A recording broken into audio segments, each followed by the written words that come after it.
So now let's talk about your thermochemistry.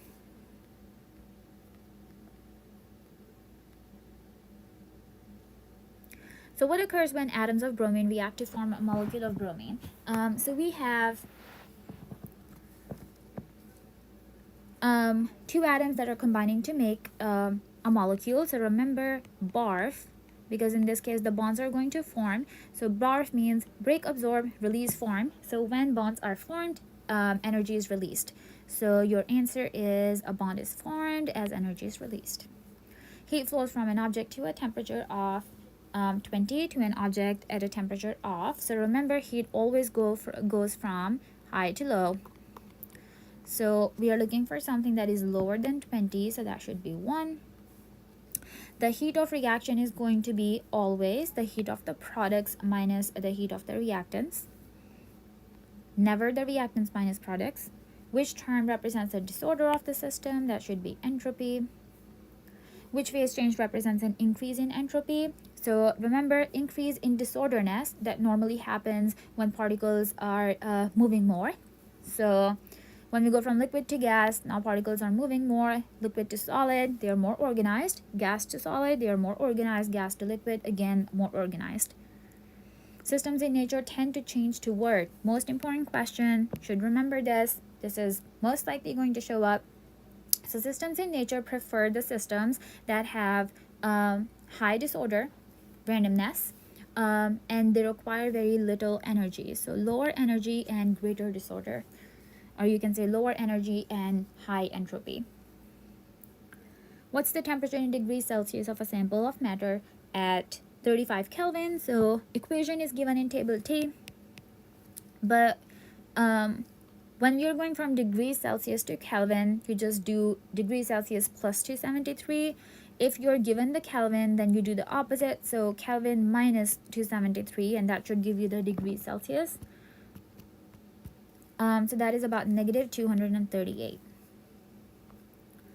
Solid aluminum has a specific heat capacity of 0.9. How many joules of heat are absorbed to raise temperature of 24 grams from 300 to 350?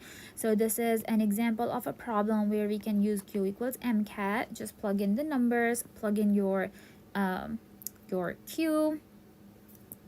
Sorry, you're solving for Q, so plug in your mass, which is 24, times specific heat, which is 0.9, times the difference in temperature, which is about 50 Kelvin. Remember, you do final minus initials, so 350 minus 300, that should be 50.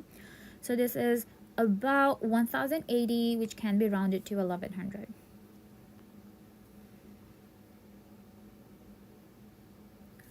So based on table I, which equation represents a reaction with the greatest difference between the potential energy of the products and the potential energy of the reactant? So this right here is actually the definition of the heat of the reactant. So the question is only asking for the greatest delta H.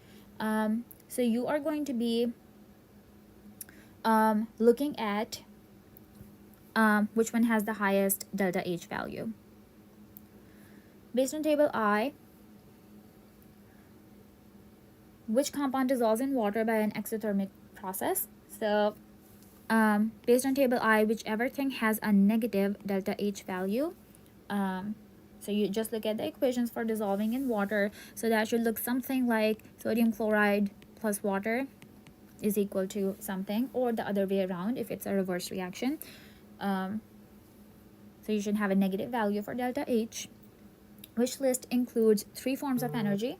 So some examples that I see here are temperature, chemical, and thermal. That's a good one, because in the next one we see temperature, thermal, and alkalinity. That is just basicity, so that is not energy. Electromagnetic are just radiations, not energy. Then same thing for the next one. Those two are not energies. Greatest increase in entropy occurs when a 1 gram sample of water changes from, so entropy once again is randomness. So we are looking for more randomness, so that means we should go towards a more movement. Which form of energy is converted to thermal energy when propane burns in air? So because we are using chemical substances, so the chemical energy is the one that's converting. So compare thermal energy of a 10-gram sample of water at 25 degrees Celsius to the thermal energy of a 1000-gram sample of water at 25 degrees Celsius. So thermal energy is actually going to be your Q value. So which is also called the heat energy. So if you have more mass, the thermal energy is going to be higher. So you'll just say 1000-gram sample is going to have a higher thermal energy. Higher. State what happens to the potential energy of the molecules in a solid sample of hexane at -5 degrees Celsius as heat is added until the hexane is completely melted. So this is kind of referring to your heating and cooling curves. So we are heating in this case while we are melting. So remember, the potential energy goes up during the phase change.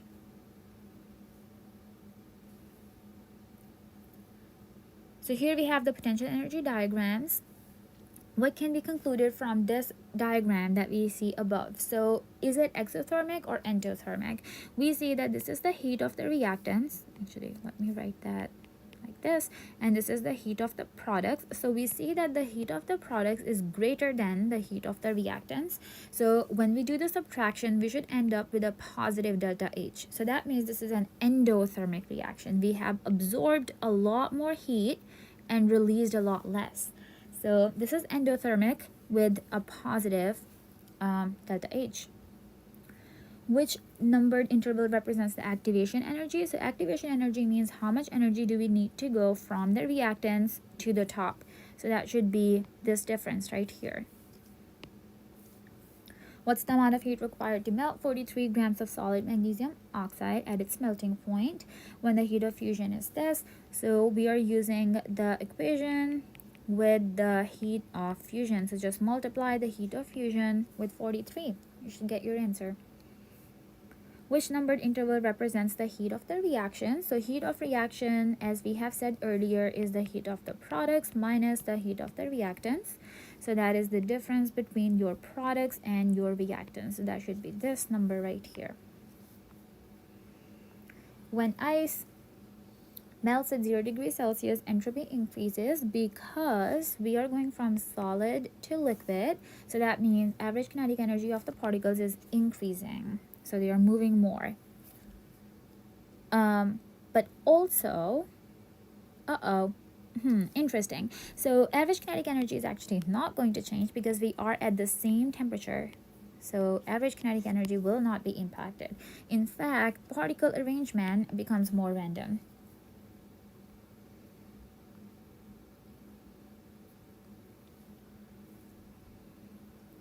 So state evidence from table I that indicates that this dissolving process is endothermic. So you are looking for the dissolving of ammonium chloride. Go ahead and look at the equation for ammonium chloride dissolving in water. Ideally, you should see delta H as a positive value, and that's your answer. The delta H is positive.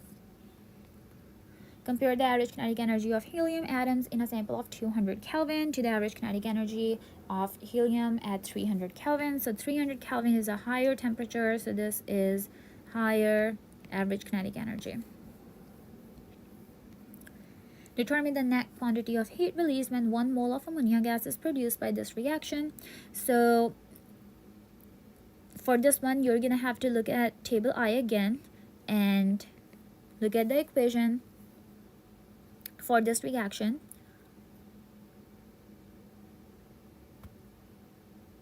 And whatever answer you get there, if it's not for 1 mole of ammonia, so let's say it's for 2 moles of ammonia, you are going to divide that delta H by 2. But if it's only for 1 mole of ammonia, then that is your answer. Draw a potential energy diagram for this reaction.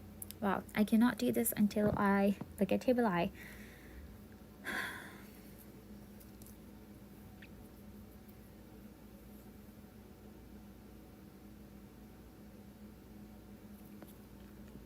Okay, so based on table I, to produce ammonia,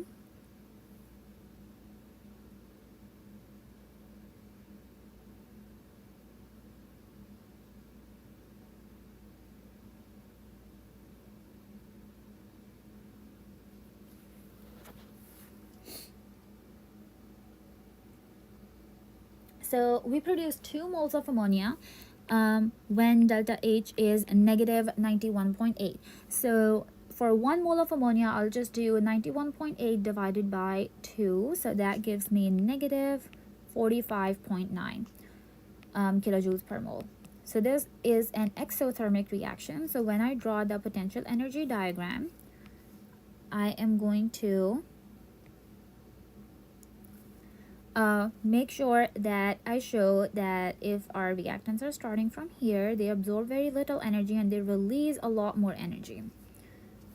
So this is roughly your potential energy diagram. So state in terms of activation energy and reaction pathway why the addition of a catalyst increases the rate of the production of ammonia. So remember, whenever you add the catalyst, it says in terms of both activation energy and reaction pathway. So you have to say that activation energy goes down and there is an alternate reaction pathway. So if I have to draw that over here, that should look something like this.